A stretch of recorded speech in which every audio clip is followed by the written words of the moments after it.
Hello everyone, आज हम लोग पढ़ेंगे थर्मोडायनामिक्स का एक इम्पोर्टेंट टॉपिक साइक्लिक प्रोसेस। सीधे सीधे टॉपिक पे आते हैं। ठीक है, what is a cyclic process? क्या है वो cyclic process? Let us see. Point number 1, any thermodynamic process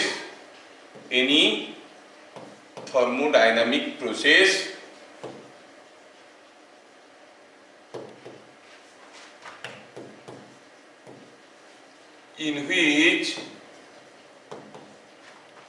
the thermodynamic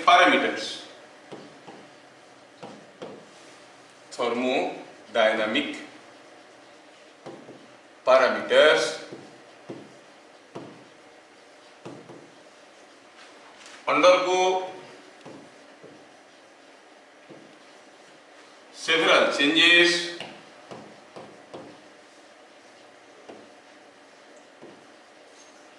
and finally restore to their initial values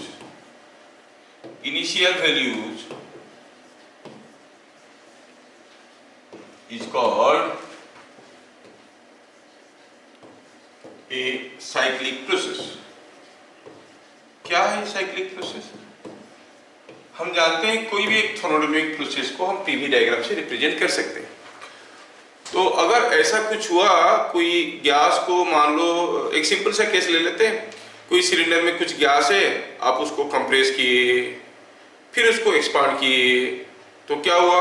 शुरू में कुछ प्रेशर था, कुछ वॉल्यूम था, कंप्रेस किए, और कुछ टेम्परेचर था, है ना। कंप्रेस किए, धीरे धीरे गर्म हुआ, है ना। मान लो कि कोई रिजिड एनक्लोजर है, वुडन सिलेंडर है, उसके अंदर किसी गैस को कंप्रेस करो, हीट बाहर नहीं भाग सकता। जब आप इसको कंप्रेस करते हो, प्रेशर बढ़ता है और टेम्परेचर बढ़ता है, वॉल्यूम घटता है, फिर एक्सपांड करोगे तो धीरे धीरे प्रेशर घटते घटते घटते ओरिजिनल वैल्यू में आ जाता है, वॉल्यूम ओरिजिनल वैल्यू में आ जाता है, और टेम्परेचर भी ओरिजिनल वैल्यू में आ जाता है ना। तो ये क्या हुआ कि जो थर्मोडायनामिक पैरामीटर्स है पीवीटी, वो बदलते गए, फिर से बदलते आके फाइनली जहां थे वहीं पहुंच गए। सो that is what is said A cyclic process. Any thermodynamic process in which the thermodynamic parameters मतलब Pvt undergo several changes and finally restore to their initial values is called a cyclic process। ये हमें समझ में आ गया। अगर यही बात है साइक्लिक प्रोसेस का, तो क्या आप गेस कर सकते हो कि इसका पीवी डायग्राम कैसे होगा? ऐसा प्रोसेस का मान लो initial pressure P1, volume V1, temperature T1 था, और क्या हुआ? फाइनली ऑपरेशन जब खत्म हुआ तब पता चला कि फिर से initial pressure final pressure P1 है, वॉल्यूम V1 है, टेम्परेचर T1 है। मतलब अगर हम कहेंगे इसका पीवी डायग्राम कैसे दिखेगा, तो you will see, suppose this is the volume axis, this is the pressure axis, और आपकी कोई गैस पहले ये स्टेट में था, शुरू में प्रेशर था P1, वॉल्यूम था V1, फिर ऐसे बदला, फिर ऐसे बदला, फिर ऐसे बदला, फिर ऐसे बदला। सो बदलते वो फाइनली आके ओरिजिनल स्टेटस में पहुंच गया। ठीक है, बदलते ओरिजिनल स्टेटस में पहुंच गया। तो ये जो 4 स्टेप में आया, ये एक थर्मोडायनामिक प्रोसेस है, ये दूसरा है, ये तीसरा है, ये चौथा है। अलग अलग 4 स्टेप, 4 थर्मोडायनामिक प्रोसेस फॉलो करते हुए ये जहां था वहीं आके पहुंच गया है ना। जहां था वहीं आके पहुंच गया है। तो आप क्या कहोगे? इनिशियली ये प्रेशर था और ये था आपका वॉल्यूम। तो जो वॉल्यूम था, जो प्रेशर था, उसमें दोबारा पहुंच गया है। तो आप क्या कहोगे? For a cyclic process the PV diagram is always a close loop. ठीक है, ये याद रखना है। तो क्या लिखेंगे पॉइंट नंबर 2 में? The PV diagram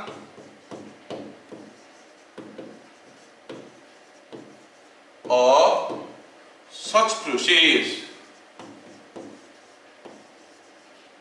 is always a closed loop। ये पीवी डायग्राम हरदम एक क्लोज लूप बनेगा, ये जरूरी है। साइक्लिक प्रोसेस हुआ मतलब क्लोज लूप बनेगा। अब ऐसा एक प्रोसेस के बारे में हमें जानकारी लेना है। ठीक है, चलिए चलते हैं पॉइंट नंबर 3 पे। ठीक, अब ऐसा प्रोसेस में अगर हम निकालेंगे वर्णन इन वन साइकिल, मतलब एक बार जब ये साइक्लिक प्रोसेस हुआ, एक बार हुआ, बार बार हो सकता है, एक बार हुआ तो हम उसमें क्या वर्क हुआ जानना चाहते हैं। ठीक है, तो point number 1,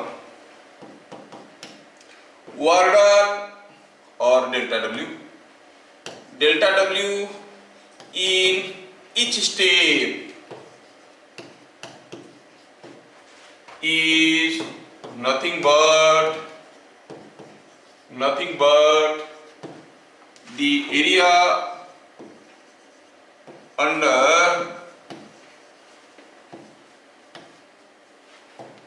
the PV diagram of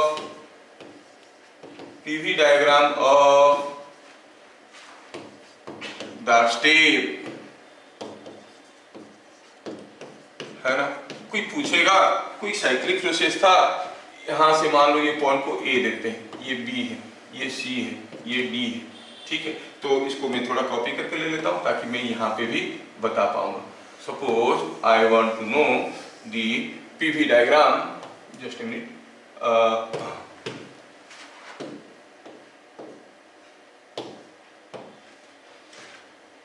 ठीक है, मतलब मुझे कोई पूछेगा ए बी प्रोसेस में क्या वर्क हुआ, तो हमें देखना पड़ेगा कि ए बी जो प्रोसेस था उसके नीचे क्या एरिया है, सी डी प्रोसेस में क्या हुआ, बीसी में क्या हुआ, बीसी के नीचे क्या एरिया है। Area under each individual process will give you the work done. तो आप कहोगे delta W A B, delta W B C, delta W C D, delta W D A are the work done in different steps. क्या आप बता सकते हो delta W A B should be taken positive और negative? Work done को positive कब लेते हैं? When the gas undergoes expansion, है ना। यहाँ पर देखो तो वॉल्यूम बढ़ रहा है तो इसको पॉजिटिव लेंगे। WBC, डेल्टा WBC को क्या लेंगे, पॉजिटिव और नेगेटिव? इसको भी पॉजिटिव, CD को नेगेटिव और DA को नेगेटिव लेंगे। अच्छा, तो हर एक स्टेप में वर्क निकल गया। कोई पूछेगा total warden,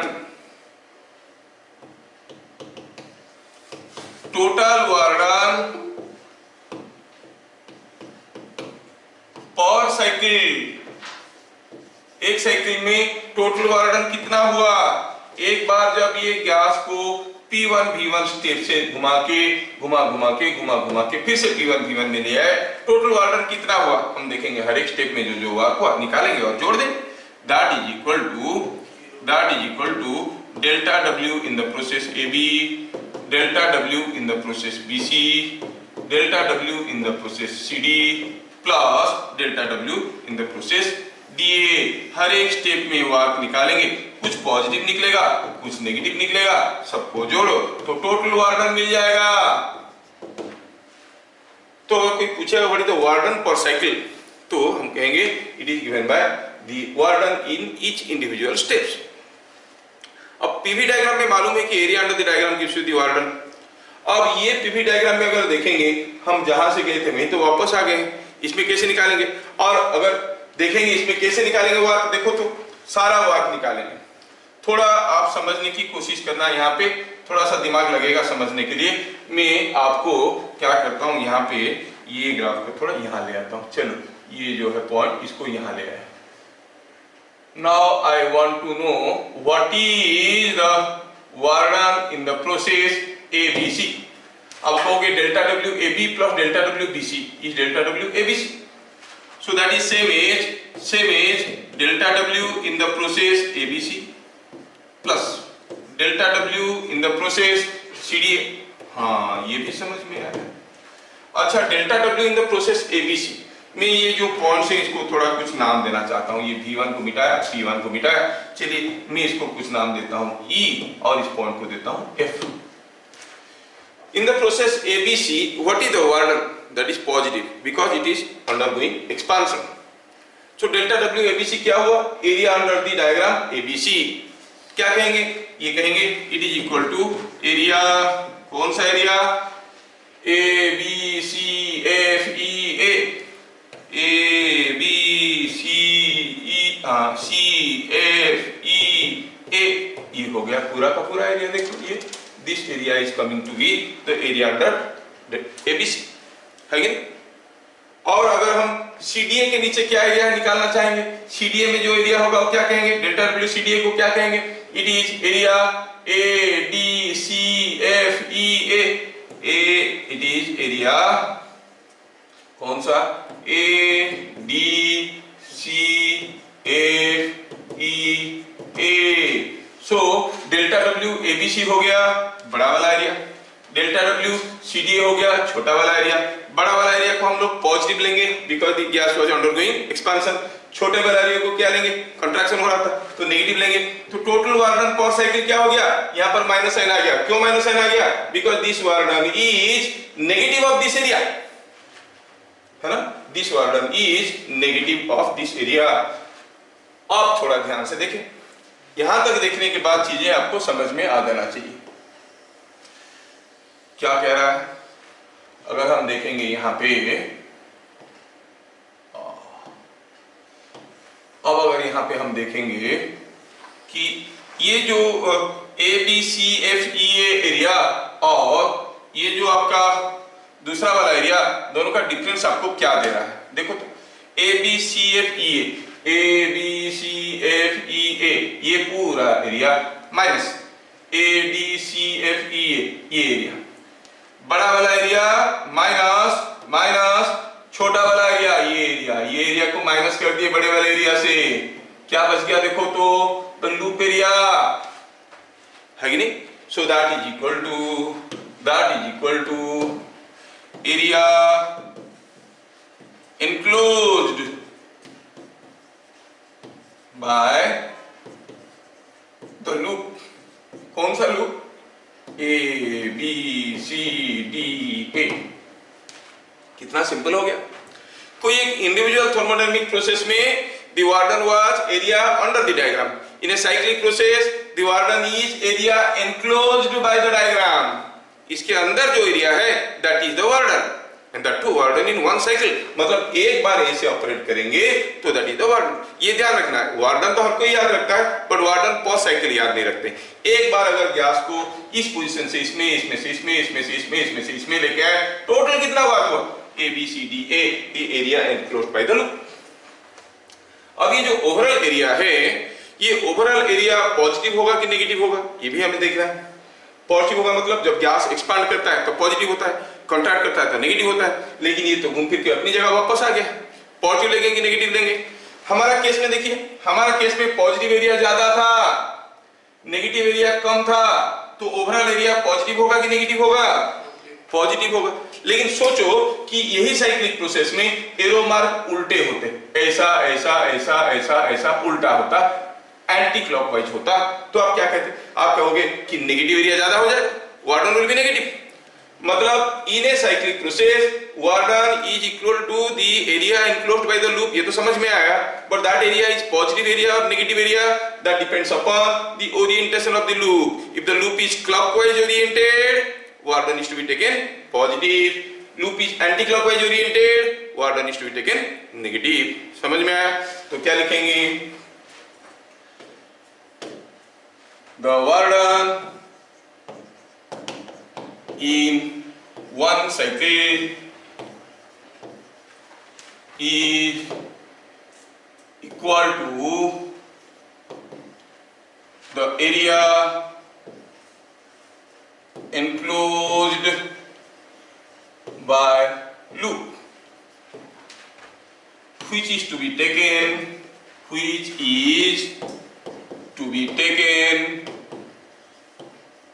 positive for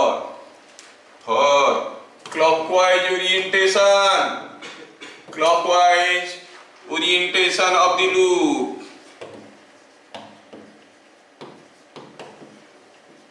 and negative for anti-clockwise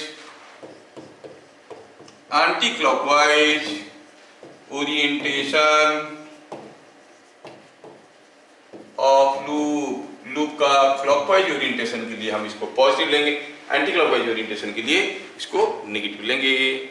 ठीक है, ये बात समझ में आया। तो साइक्लिक प्रोसेस में अगर आपको निकालना है what is the work done in one cycle, तो आपके पास दो तरीके अवेलेबल हुआ। एक तो हुआ आप हर एक प्रोसेस का वर्क निकालो और जोड़ दो, कुछ पॉजिटिव होंगे कुछ नेगेटिव होंगे, नेट निकल जाएगा। और दूसरा तरीका हुआ find out the area enclosed by the loop. ये जो लूप है, इस लूप के अंदर क्या एरिया है, दैट विल डिसाइड। ये जो लूप है, लूप के अंदर क्या एरिया है, दैट विल डिसाइड हियर। ये the area, oh sorry, the area enclosed in the loop will be giving you the work done। समझ में आया क्या? अच्छा ठीक है, वर्क डन हम लोग निकाल दिए। Let us go for heat change in internal energy. Point number 4, change in internal energy.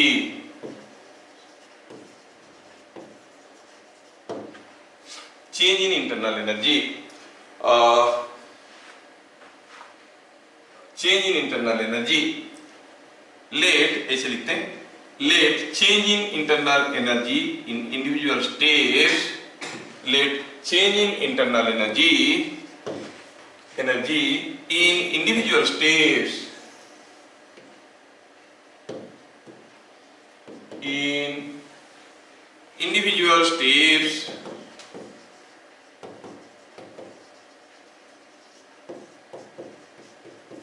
B क्या था, delta U A B, delta U B C, delta U C D and delta U D A. ये हो गया change in internal energy in each individual step. ये step में क्या change in internal energy हुआ, कैसे निकालेंगे, यहाँ का टेम्परेचर निकालेंगे, एनसीवी डेल्टा टी करेंगे। irrespective of the process change in internal energy can be found। NCV delta T करते करते हर स्टेप में हम चेंज इन इंटरनल एनर्जी निकाल सकते हैं, क्योंकि पीवी डायग्राम है भाई। पीवी डायग्राम में मतलब हमें मालूम है क्या, हर पॉइंट का प्रेशर और वॉल्यूम मालूम है, और अगर अमाउंट ऑफ गैस मालूम है तो पीवी इक्वल टू एनआरटी वाला फॉर्मूला लगा के टेम्परेचर पता कर लेंगे, यहाँ का टेम्परेचर पता चल गया तो एनसीवी डेल्टा टी हो गया चेंज इन इंटरनल एनर्जी।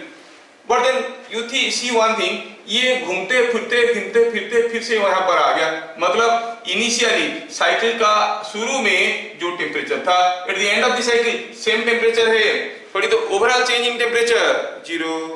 अगर overall change in temperature zero हुआ तो overall change in internal energy क्या हो जाएगा, जीरो, है कि नहीं। तो हम कहेंगे इसमें, हाँ तो कहेंगे delta U overall change in internal energy is nothing but delta u AB plus delta u BC plus delta u CD plus delta u DA। ऐसा सारे स्टेप का इंटरनल एनर्जी निकाल के जोड़ेंगे। But as initial temperature is equal to final temperature,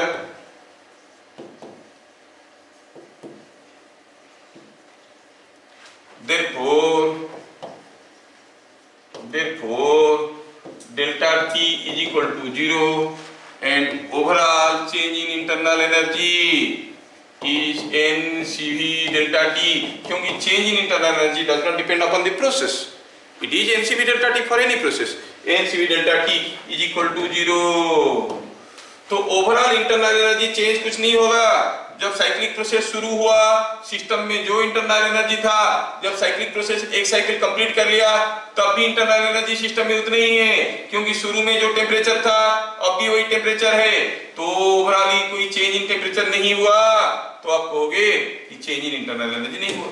तो इससे बहुत ही एक इंपॉर्टेंट कंक्लूजन हमें क्या मिला कि हर एक स्टेप का अगर individual change in internal energy निकालेंगे और जोड़ेंगे क्या मिलेगा, zero.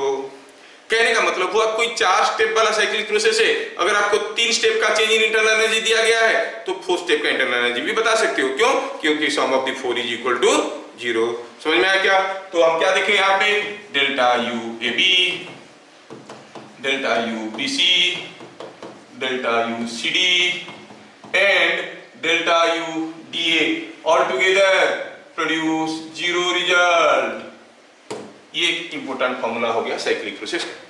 Sum of internal change in internal energy of individual steps is equal to 0. Sum of work done in individual steps is equal to total work done in one cycle. That is the area enclosed by the loop. But change in internal energy is this. Okay. Okay. Now let us go for the next point number 5. Heat transaction. Heat transaction. Heat transaction की बात करें. Let delta Q A B, delta Q B C etcetera represent the heat transaction between system and surrounding, system and surrounding in individual steps. चलो ये मान के चलते हैं individual steps में सिस्टम और सराउंडिंग के बीच में डेल्टा क्यू जो change in internal change in heat हुआ, हीट ट्रांजैक्शन हुआ, वो ये. तो बाय फ्लोट आप क्या कहोगे? फर्स्ट लॉ ऑफ थर्मोडायनेमिक्स कहेगा delta Q A B plus delta Q B C plus, इसको लिखेंगे आप और थोड़ा सा ऐसे लिख देंगे delta Q A B is equal to delta W A B plus delta U A B. हाँ ये तो सबको मालूम है. Similarly delta Q B C will be equal to delta W in the process BC plus delta U in the process BC and so on. For other steps also you can write and you will arrive delta Q dA is equal to delta W in the process dA plus delta U in the process dA. अगर ये सारा equation को जोड़ देंगे, what does the LHS represent? Adding up all these equations हमें मिलेगा, adding all equations हमें मिला delta Q in the process A B, delta Q in the process B C plus delta Q in the process C D plus delta Q in the process D A is equal to delta W in the process A B, delta W in the process B C plus delta W in the process C A C D plus delta W in the process DA. Sir बाकी delta U, अरे जब आप सबको जोड़ोगे this plus this plus this plus this, ये सारे को जोड़ने से क्या होता है? Zero. Overall change in internal energy zero. ये काफी इंटरेस्टिंग है, ये काफी इंटरेस्टिंग है ना. तो हमें क्या मिला यहाँ पे? Because delta U overall is zero, ये हमें मालूम है, तो वाले टर्म गायब हो गए. तो total heat transaction to the system is equal to total work done in the system in one complete cycle. यही तो हमें चाहिए था, हीट एनर्जी को वर्क में कन्वर्ट करना है. देखो यूजिंग ए साइक्लिक प्रोसेस जितना भी हीट दिया गया that is equal to total work हुआ, कुछ भी इंटरनल एनर्जी में बदलाव नहीं आया. ओवरऑली एक साइकिल में जितना हीट दिए उतना वर्क मिला. इसीलिए हम लोग इंजन की जरूरत महसूस की. साइक्लिक प्रोसेस में काम करने से जो आपका हीट का कुछ हिस्सा इंटरनल एनर्जी खा जाता था, कुछ हिस्सा वर्क होता था, अब ओवरऑल इन ए कंप्लीट साइकिल इंटरनल एनर्जी में कोई बदलाव नहीं होगा. मतलब जितने भी हीट आप दोगे सारे के सारे वर्क हो जाएगा. Here starts the real thermodynamics. समझ में आया क्या? तो हम क्या कहेंगे? डेल्टा क्यू ओवरऑल मतलब overall heat supplied is equal to delta W overall.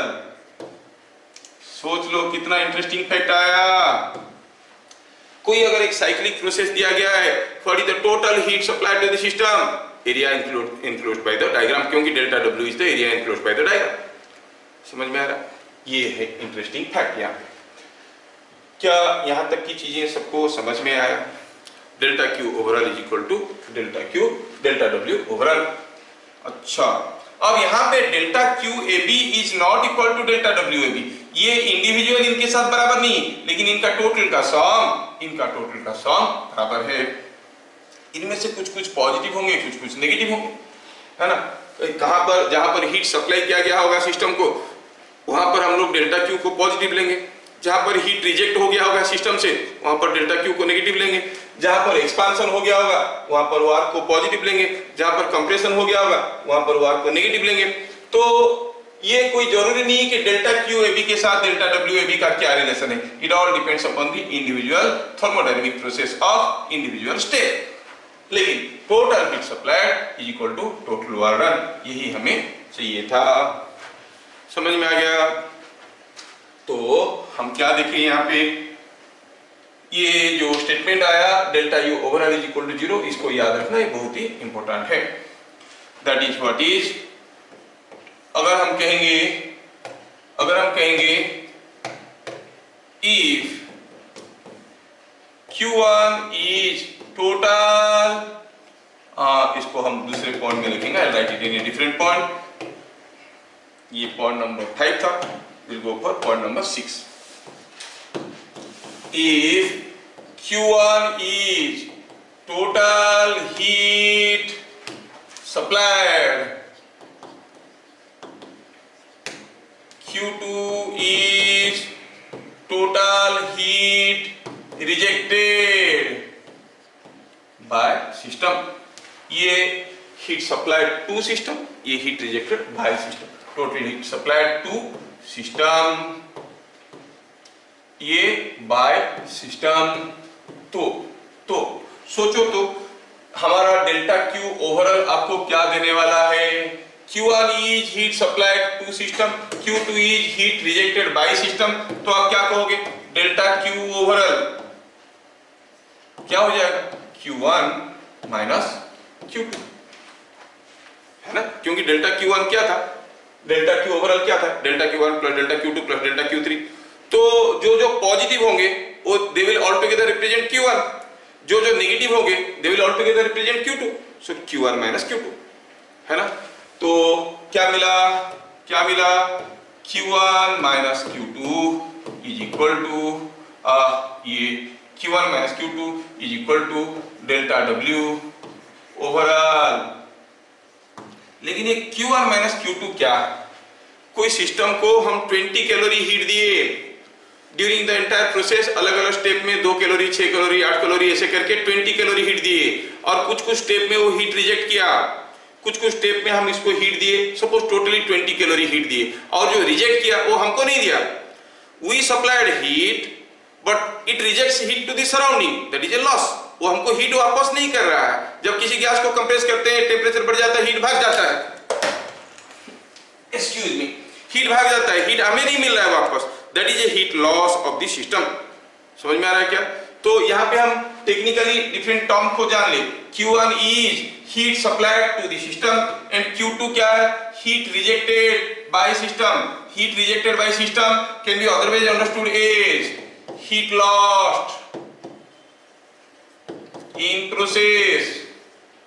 ये हीट हमें वापस नहीं मिल रहा है, ठीक है? ये हीट लॉस्ट हो गया सराउंडिंग में। तो हम क्या कहेंगे? Q1 हीट 20 कैलोरी हीट हम दिए और वो सराउंडिंग को छोड़ दिया, सपोज 6 कैलोरी ऑफ हीट वो छोड़ दिया, मतलब टोटल हीट कितना रख लिया अपने पास? 20 माइनस 6, 14 कैलोरी। तो एक पूरा कंप्लीट साइकिल में what is the heat absorbed? How you will calculate? Heat supplied minus heat rejected. So heat supplied is Q1, Q2 is heat rejected, and this altogether represent heat absorbed in one cycle is equal to work done in one cycle। ये चीजें हमें समझ में आना चाहिए। देखो यहाँ पर तीन तो हीट को लेकर 3 स्टेटमेंट आ गया, heat supplied, heat rejected, heat absorbed. I hope you understand the dictionary meaning of all these points. Q1 is the heat supplied to the system। हम deliberately ये heat दिए हैं ताकि हमें मैकेनिकल वार चाहिए। काम करते करते कुछ हीट वो सराउंडिंग को छोड़ दिया, Q2 is the heat lost, तो रख लिया कितना, that is heat absorb Q1 minus Q2. So in a cyclic process, total heat absorbed is equal to total work done in one cycle. इसी फंडा पे आएगा कार्नोट इंजन, और second law में क्या कहेगा, कोई भी इंजन कार्नोट इंजन से ज्यादा एफिशिएंसी नहीं हो सकता, क्यों, क्योंकि वहां पर कोई हीट लॉस नहीं है, जबकि प्रैक्टिकल इंजन में हीट लॉस हो जाता है। जब भी आप बाइक चलाते हो कुछ हीट आपका रेडिएटर से निकलता है, नहीं निकलता, so some amount of your energy is always lost. तो इसलिए तो हम देखेंगे कि हीट अब्सॉर्ब जितना रह गया उसके पास, that heat is converted into work done per cycle, ठीक है। डिपेंडिंग अपॉन दिस, अगर हमें पूछा गया what is cycle efficiency, efficiency of a cycle और efficiency of a cyclic process is given by cyclic efficiency. कैसे निकालेंगे, ऑब्वियसली एफिशिएंसी कैसे निकालते हैं, आउटपुट बाय इनपुट। आउटपुट हमें क्या चाहिए था, वर्क डन, कितना वर्क कर रहा है कि नहीं, इनपुट क्या है, हीट दे रहे हैं, तो हम कहेंगे it is nothing but work done per cycle by heat supplied पर साइकिल। एक साइकिल में कितना हीट सप्लाई किया गया, थोड़ा ध्यान से देखना, ये डिफरेंट डिफरेंट टर्म्स का वर्डिंग को थोड़ा ध्यान देना, तभी आपको कुछ इंटरेस्टिंग चीजें समझने के लिए मिलेंगे यहाँ पे, नहीं तो हो सकता है कि you will be confused again, ठीक है। Work done per cycle by heat supplied पर cycle. Work done per cycle क्या था, अभी थोड़ी देर पहले देखे, Q1 माइनस Q2। कितना हीट हम दिए थे, जो लॉस हो गया लॉस हो गया। हमने दिया 100 कैलोरी हीट, काम हुआ 60 कैलोरी का, 40 कैलोरी हीट भाग गया सराउंडिंग में, तो हमने दिया 100 कैलोरी, हुआ 60 कैलोरी, तो एफिशिएंसी क्या हो गया 60/100, जो लॉस हो गया मेरा भी तो लॉस हो गया, है कि नहीं। तो हम कहेंगे Q1 minus Q2 by Q1 minus Q2 is the work done per cycle, heat supplied is Q1, ठीक है। साइकिल एफिशिएंसी, अगर इसको आप परसेंटेज में लिखना चाहते हो, multiply 100 and write a percentage sign. Cycle efficiency is given by output by input. समझ में आया, अच्छा। तो ये जो साइक्लिक प्रोसेस कहाँ यूज होता है, कैसे यूज होता है, साइक्लिक प्रोसेस जहाँ यूज होता है उसको हम लोग हीट इंजन या फिर हीट पंप कहते हैं। चलिए समझते हैं what is a heat engine, what is a heat pump, ठीक है। Point number 8, in case of a heat engine, जो आपका पेट्रोल इंजन है, आपका डीजल इंजन है, they are all heat engines. अरे इंजन वाला वर्ड तो थर्मोडायनेमिक्स से आया, तभी जाके आप इंजीनियर बनोगे, नहीं तो दूसरे कोई भी ब्रांच के इंजन वाले टर्म नहीं है। In case of heat engines, the heat supplied to the system, heat is supplied to system to do external work or do mechanical work.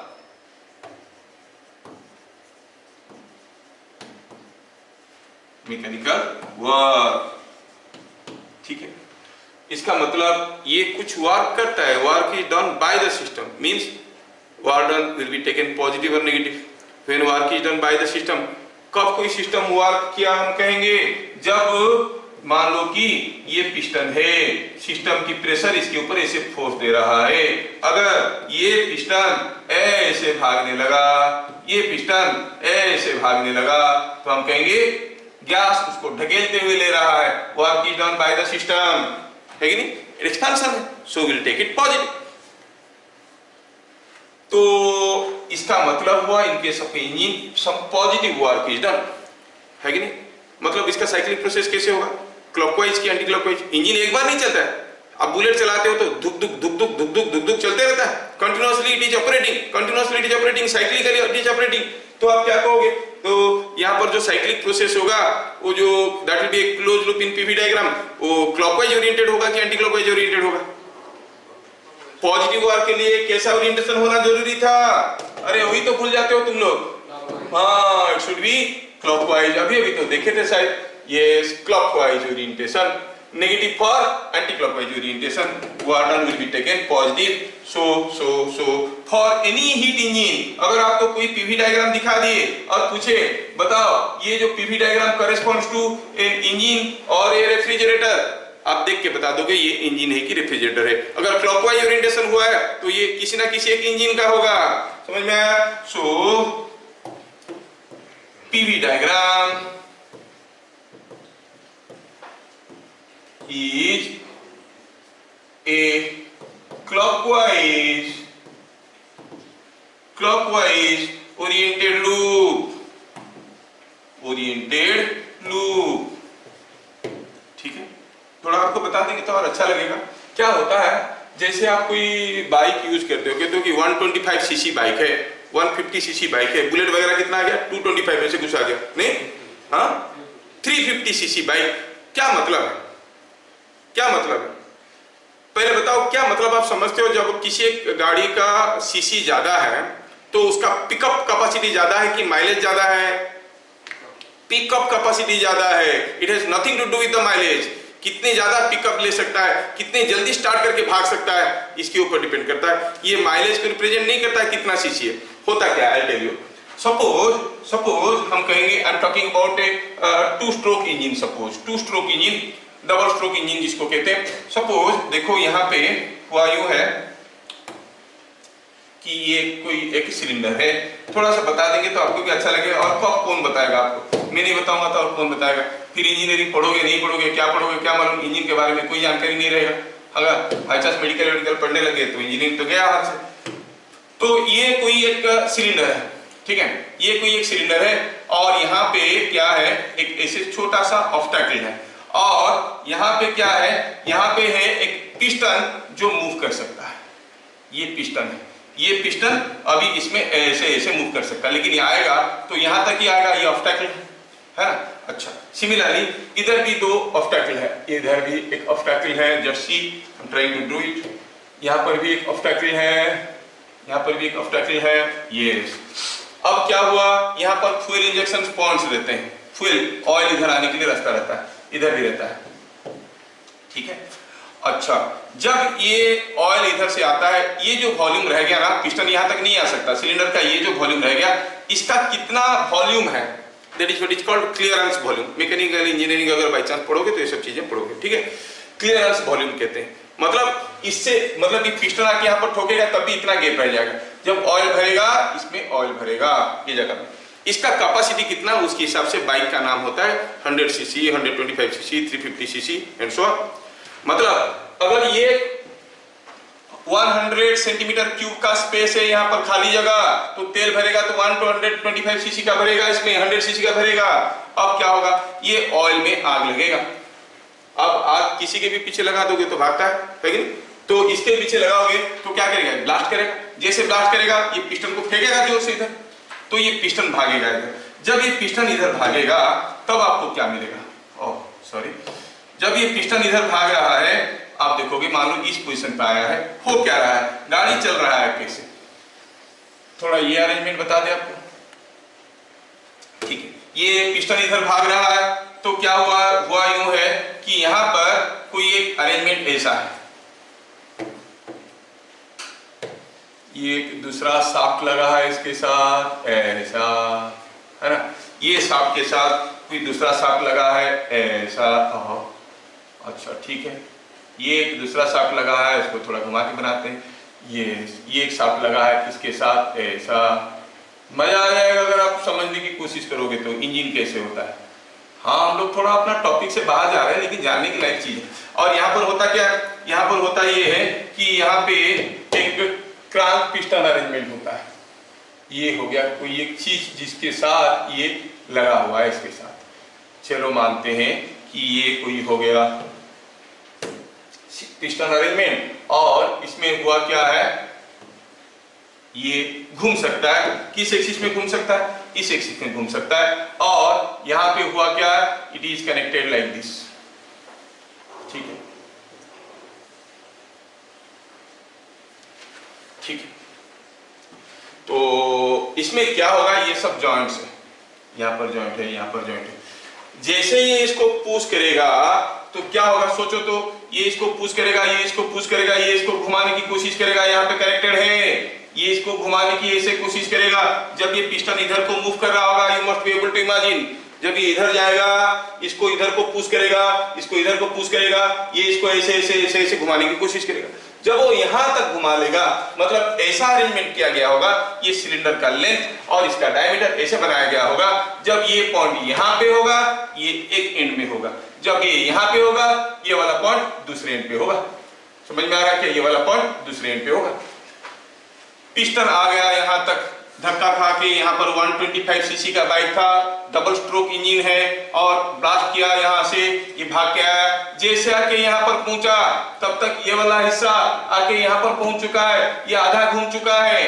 अब फिर से यहाँ से ऑयल इंजेक्शन हो जाएगा और यहाँ पर ब्लास्ट हो जाएगा, फिर से भागेगा वापस, धुक धुक धुक धुक धुक धुक धुक धुक धुक धुक धुक धुक, स्पीड बढ़ने लगेगा और ये good good good good good good good good good good. एक बार ये घूमने लगा तो बाकी अरेंजमेंट आप कर सकते हो।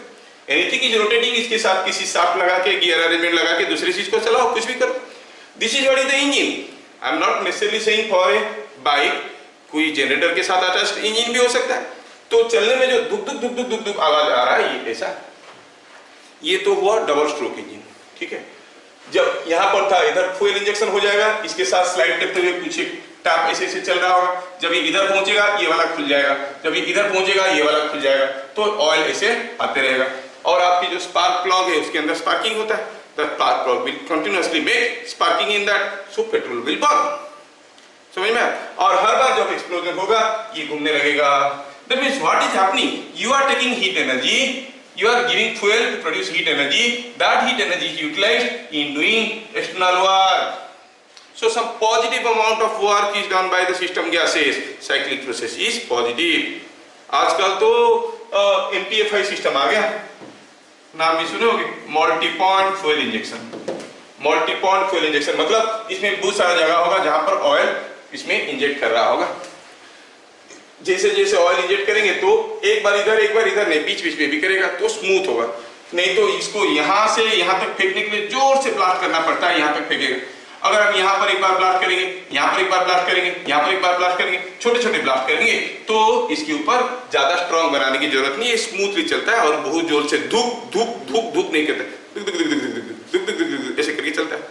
जो सब गाड़ी में बहुत ज्यादा वो क्या हार्ट हिला देने वाली जो आवाज आता है वो नहीं आता है, लाइट साउंड्स आते हैं, मतलब उसमें मल्टी पॉइंट इंजेक्शन से बहुत सारा पॉइंट में ऑयल दे रहे हैं, छोटे छोटे ब्लास्ट से जा रहा है। कोई चीज को एक बार धक्का देके 10 मीटर भगाना है और हर एक मीटर में एक बार धक्का देना है, तो हर बार आपको धीरे धीरे धक्का देना पड़ेगा, लाइक दैट। तो ये MPFI arrangement, multi point fuel injection system, ये सब कार वगैरह में यूज होता है मोस्टली। खैर हम लोग ट्रैक से थोड़ा बाहर चलेंगे। हम ये बताना चाह रहे थे how the heat energy utilised in converting external work and what it means by cc of a bike। अब देखो जितने ज्यादा ऑयल होगा उतने ज्यादा जोर से ब्लास्ट करेगा। ये रीजन में जितने ज्यादा ऑयल ब्लास्ट करेगा उतनी जोर से इसको फेंकेगा, उतना ज्यादा सीसी का, ठीक है ना। और उसको अगर चला के रखोगे, धूक धूक धूक धूक कर रहे हो ट्रैफिक सिग्नल पे, तो बहुत ज्यादा ऑयल कंजप्शन हो रहा है, तो गाड़ी को स्टार्ट बंद कर दो बोलते हैं। अगर आपको 1 मिनट से ज्यादा रहना है, गाड़ी बंद करो, फिर से स्टार्ट करो और चलो, ठीक है ना। क्योंकि आजकल तो सेल्फ स्टार्ट हो गया है।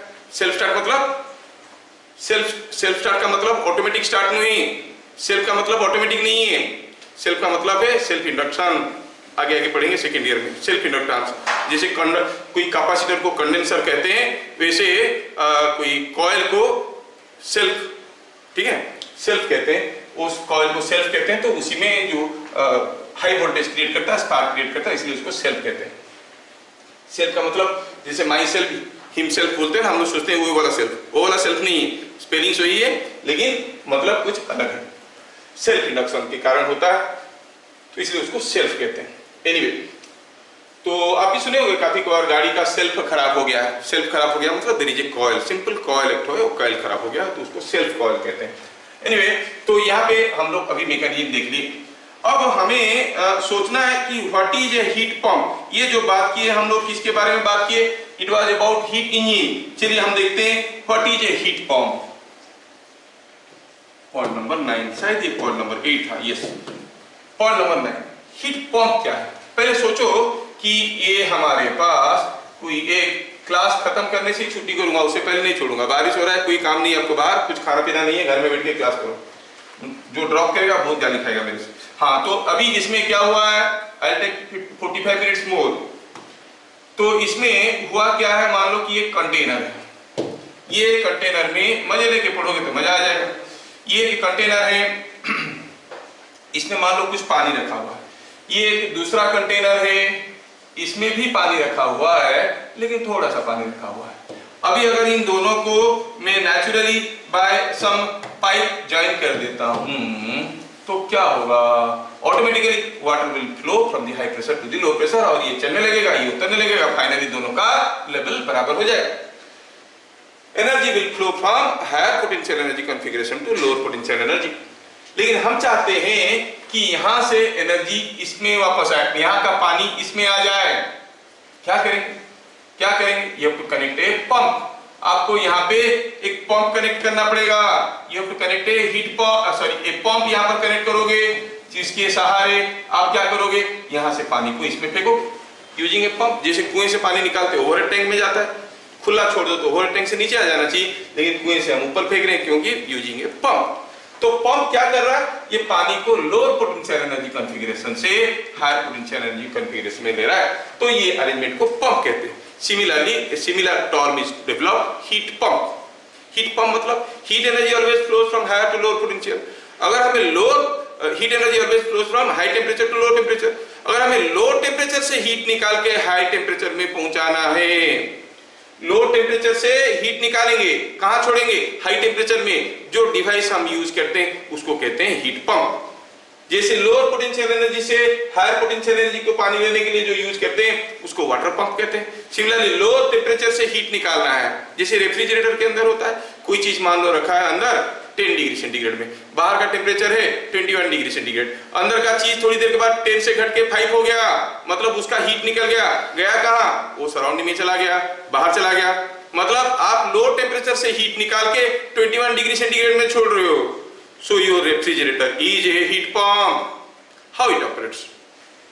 वो कैसे काम करता है, उसका साइक्लिक प्रोसेस कैसे होगा, ठीक है।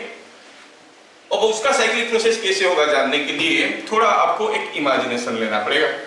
चलिए सोचते हैं कि ये जो पानी हम पंप लगा के यहां से यहां तक लिए, और किस दूसरे तरीके से भी ले सकते हैं। Suppose you take a dry cloth, सूखा कपड़ा ले लो, कपड़े को इसमें भिगाओ, भीग गया, जैसे भीगेगा डुबाओगे पानी को सोख लेगा, यहाँ पर लाओ, लाके निचोड़ दो, निचोड़ दिया तो ये वाटर इज डिस्पेल्ड हियर, यहाँ पर आके वाटर पानी यहाँ पे पहुंच गया।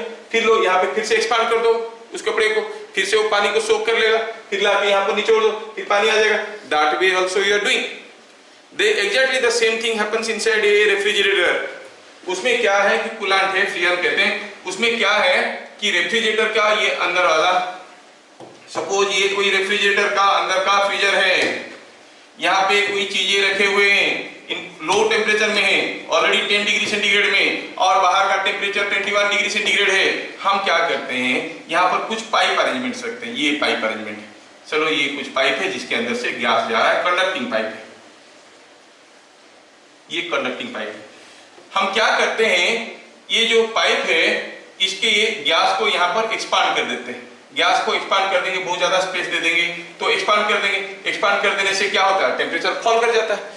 इतना टेम्परेचर फॉल कर जाता है कि 10 डिग्री सेंटीग्रेड से भी कम हो जाता है इस गैस का टेम्परेचर। तो क्या करता है, यहाँ से वो हीट लेना शुरू कर देता है क्योंकि इसका टेम्परेचर 10 डिग्री सेंटीग्रेड से कम है।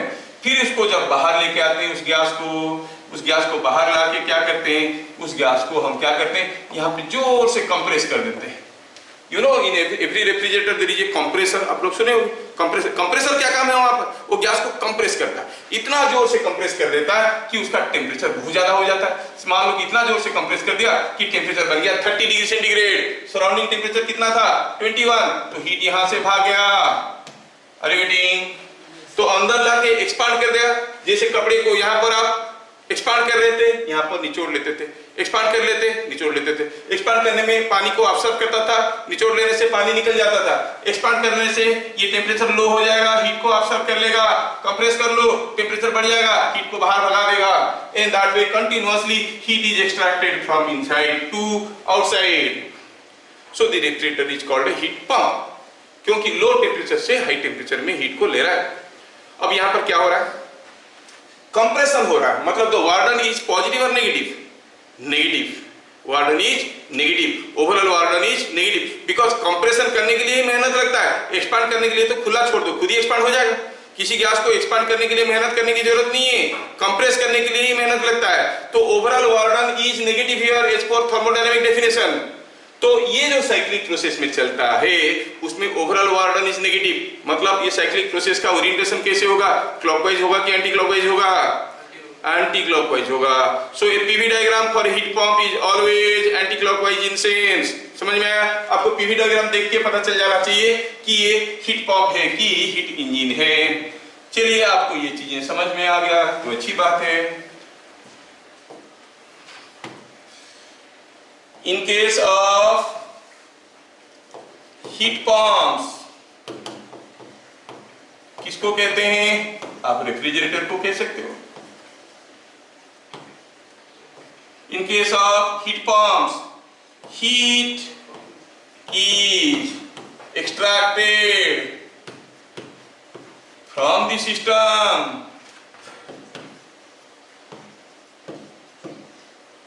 by doing compression work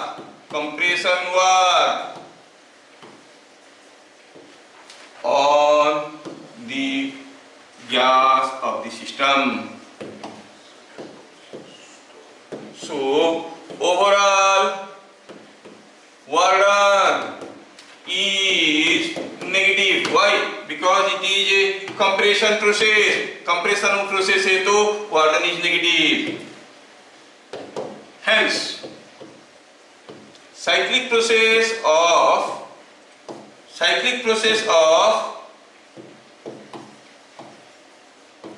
a heat pump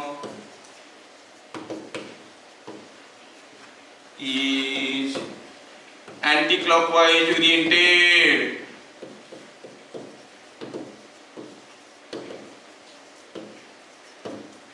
क्या मेरी बात आपको समझ में आ रहा है?